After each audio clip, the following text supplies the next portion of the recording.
Leave എടുത്തത് എന്തായാലും ഗുണമായി. ഗാഠനിദ്രയിൽ നിന്നുണർന്ന കാശി പറയുന്നത് കേട്ട് തല താഴ്ത്തി.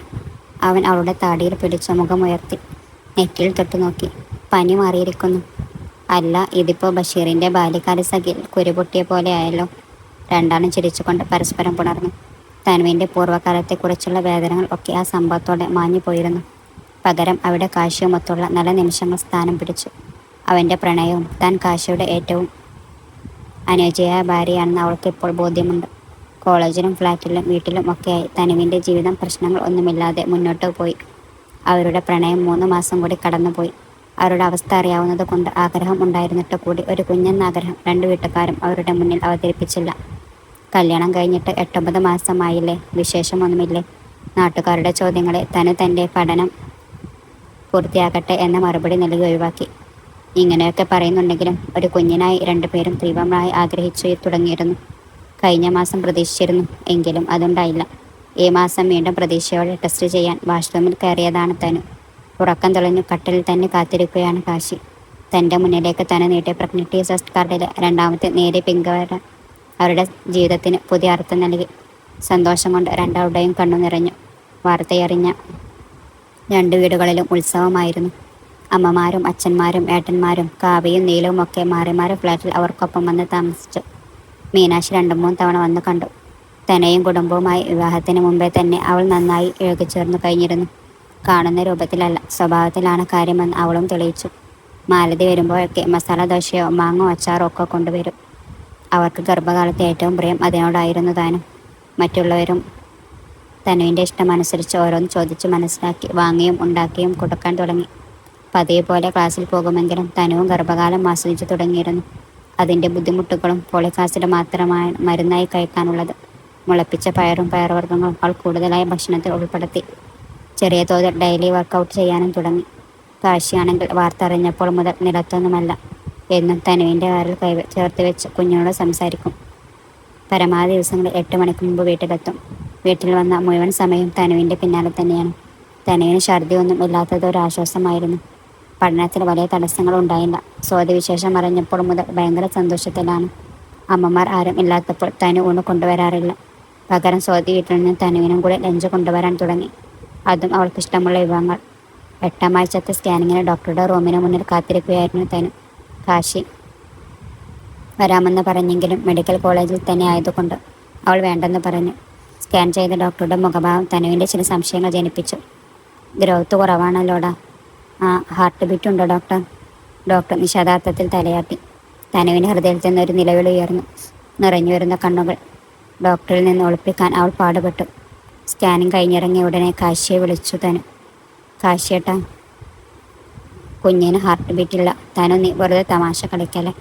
മറുവശത്ത് കാശിയുടെ പരിഭ്രമം നിറഞ്ഞ ശബ്ദം കേട്ടതോടെ തനുവിൻ്റെ കണ്ണുകൾ നിയന്ത്രണങ്ങൾ ലംഘിച്ചൊഴുകാൻ തുടങ്ങി. എൻ്റെ ശബ്ദം കേട്ടിട്ട് തമാശയാണെന്ന് തോന്നുന്നുണ്ടോ കാശിയേട്ടന്? കാശി അതിനാ മറുപടിയൊന്നും പറഞ്ഞില്ല. അരമണിക്കൂറകം അവൻ മെഡിക്കൽ കോളേജിലെത്തി. സ്കാനിങ് റിപ്പോർട്ട് വാങ്ങി തനു പുറത്തേക്ക് വന്നു. ഫൈലഡ് ഫസ്റ്റ് ട്രൈമസ്റ്റർ പ്രഗ്നൻസി എന്ന റിപ്പോർട്ട് കണ്ടതോടെ തനുവിൻ്റെ സകല നിയന്ത്രണങ്ങളും വിട്ടു. കാശിയുടെ നെഞ്ചിൽ തല തീർച്ചു വെച്ച് അവൾ ഉറക്കെ കരഞ്ഞു. ഫ്ലാറ്റിൽ സുഭദ്രയാണ് ഉണ്ടായിരുന്നത്. തനുവിൻ്റെ ഭാവവും മറ്റും കണ്ട് അവർ പേടിച്ചുപോയി. സ്കാനിങ്ങിൻ്റെ കാര്യം പറഞ്ഞപ്പോൾ അവരുടെ പേടി സത്യമായി. എങ്കിലും തന്നെ കൊണ്ട് കഴിയും വിധത്തിൽ അവൾ മകൾക്ക് ധൈര്യം പകർന്നു. അന്ന് രാത്രി മുഴുവൻ തനു ഉറക്കം നഷ്ടപ്പെട്ട് ഓരോന്ന് ആലോചിച്ചും കുഞ്ഞിനെ ആരോഗ്യത്തോടെ തരണേന്നും പ്രാർത്ഥിച്ച് നേരം ഒളിപ്പിച്ചു. തനുവിൻ്റെ ഡോക്ടറെ പിറ്റേന്ന് തന്നെ അവൾ പോയി കണ്ടു. ഒരാഴ്ച നന്നായി ഭക്ഷണം കഴിച്ചു റെസ്റ്റ് എടുത്ത് സ്കാനിങ് റിപ്പീറ്റ് ചെയ്യാനാണ് അവർ നിർദ്ദേശിച്ചത്. ആ ഒരാഴ്ച കാത്തിരിപ്പിൻ്റെതായിരുന്നു, ഒപ്പം സമ്മർദ്ദത്തിൻ്റെതും. ടെൻഷൻ വല്ലാതെ കൂടുന്നു മനസ്സിലാക്കി അവസാനത്തെ 2 ദിവസം അവൾ കോളേജിൽ പോയി. ആ ദിവസങ്ങളിൽ ഛർദി ഉണ്ടായിരുന്നു എന്നത് അവർക്ക് വീണ്ടും പ്രതീക്ഷ നൽകി. 2ാമത്തെ സ്കാനിങ്ങിലും കുഞ്ഞിന് വളർച്ചയോ ഹൃദയത്തിൻ്റെ പ്രവർത്തനമോ ഉണ്ടായിരുന്നില്ല. അതോടെ MTP ചെയ്യാൻ തീരുമാനിച്ചു. 2 വീടുകളിലും മൗനം തളം കെട്ടി. അത്രയധികം എല്ലാവരും ഈ കുഞ്ഞിന് വേണ്ടി ആഗ്രഹിച്ചിരുന്നു. എങ്കിലും തനുവിനും കാശിക്കും മുമ്പിൽ അവർ സന്തോഷം അഭിനയിച്ചു. പകൽ അമ്മമാരും രാത്രി കാശിയും തനുവിന് കൂട്ടുനിന്നു. തനു വീണ്ടും ഒരു ഡിപ്രഷനിലേക്ക് പോകാൻ സാധ്യത ഉള്ളത് കൊണ്ട് അവളെ പ്രശമിപ്പിക്കുന്ന രീതിയിലുള്ള സംസാരമോ പ്രവൃത്തിയോ ആരിൽ നിന്നും ഉണ്ടായില്ല. മീനാക്ഷി നീലവും എല്ലാ ദിവസവും തനുവിനെ വന്നു കണ്ടു. മീനാക്ഷിയുടെ സാന്നിധ്യം തനുവിന് വലിയ ആത്മവിശ്വാസം നൽകിയിരുന്നു. പ്രസവം പോലെ തന്നെ വേദനാജനകമാണ് അബോർഷൻ. പ്രസവശേഷം കുഞ്ഞിൻ്റെ മുഖം കാണുന്നതോടെ അമ്മ എല്ലാ വേദനയും മറക്കും. പക്ഷേ തന്നിൽ നിന്ന് കടുത്ത രക്തക്കട്ടകളായി ഒഴുകി വരുന്ന സ്വന്തം കുഞ്ഞ് ഒരമ്മയെ എത്രമാത്രം വേദനിപ്പിക്കുമെന്ന് പറഞ്ഞറിയിക്കാൻ കഴിയില്ല. ദൈവത്തിന് എന്നെ പരീക്ഷിച്ചു മതിയായില്ല അല്ലേ കാശിയേട്ട? ഡിസ്ചാർജ് ആക്കുന്നതിന് തലേദിവസം രാത്രി കാശിയുടെ നെഞ്ചിൽ തനു തൻ്റെ സങ്കടങ്ങൾ ഇറക്കി വെച്ചു. സ്വന്തം വിഷമം പങ്കുവെക്കാൻ ഇടമില്ലാതെ ആണായി പിറന്നതിനാൽ ഒന്ന് ഉറക്കെ കരയാൻ പോലും കഴിയാതെ കാശി ഉരുകി. നാട്ടിൽ പുറങ്ങളിൽ നിന്ന് പ്രസവം കഴിഞ്ഞ് ചെയ്യുന്നത് പോലെ തന്നെ ദേഹരക്ഷ ചെയ്യും അബോർഷൻ കഴിഞ്ഞാലും. മാലതിക്ക് ഇതിലെല്ലാം വലിയ താല്പര്യമായിരുന്നു. ഏവും കഷാവും കുഴമ്പ് തേച്ചുകൂടിയും ഒക്കെയായ തനു ഏറെ കുറെ കൂടി തടിച്ചു, നിറവും വെച്ചു. അവസാന വർഷത്തെ ക്ലാസ് കഴിയാറായതുകൊണ്ട് തനുവിന് പഠിക്കാൻ ഒരുപാടുണ്ടായിരുന്നു. കാശിയുടെ പിന്തുണയും പഠനമൊക്കെയായി തനു മെല്ലെ തൻ്റെ ദുഃഖങ്ങൾ മറന്നു തുടങ്ങി. എല്ലാം നല്ലതെന്ന് വിശ്വസിച്ചുകൊണ്ട് ശുഭാപ്തി വിശ്വാസത്തോടെ കഴിഞ്ഞു. പതിയെ പതിയെ രണ്ടുപേരുടെയും പ്രണയം വീണ്ടും പുത്തടഞ്ഞു തുടങ്ങി. കാശിയുടെയും തനുവിൻ്റെയും 1ാം വിവാഹ വാർഷികം ചെറുതുരുത്തിയിലെ കാശിയുടെ വീട്ടിലാണ് ആഘോഷിച്ചത്. രണ്ടു വീട്ടുകാരും ചേർന്ന് ഒരു ഉത്സവം പോലെ കൊണ്ടാടി. വീണ്ടും 1 മാസം കൂടി കഴിഞ്ഞു. തനുവിൻ്റെ കോഴ്സ് കഴിഞ്ഞു. ഇനി എക്സാമുകളും മറ്റുമാണ് ബാക്കിയുള്ളത്. ഇതിനിടയിൽ തനു വീണ്ടും ഗർഭിണിയായി. ഇത്തവണ 2 വീട്ടുകാരിലും മാത്രമേ അവർ അതറിയിച്ചുള്ളൂ. 4ാം മാസത്തെ സ്കാനിങ്ങുകൾ കൂടി കഴിഞ്ഞാണ് സ്വാതിയുടെ പോലും പറയുന്നത്. എക്സാമുകളും പ്രാക്ടിക്കലും എല്ലാം തനു തന്നെ എഴുതി. കാശി ഇത്തവണ വളരെ ശ്രദ്ധാലുവായിരുന്നു. ഭാരം ഉള്ളതൊന്നും എടുക്കാൻ പോലും അവളെ സമ്മതിക്കില്ല. തനുവിൻ്റെ എല്ലാ കാര്യങ്ങളിലും അവൻ്റെ കണ്ണെത്തും. എല്ലാ ദിവസവും കുഞ്ഞിനോട് വാരിൽ ചെറുത് വെച്ച് സംസാരിക്കും.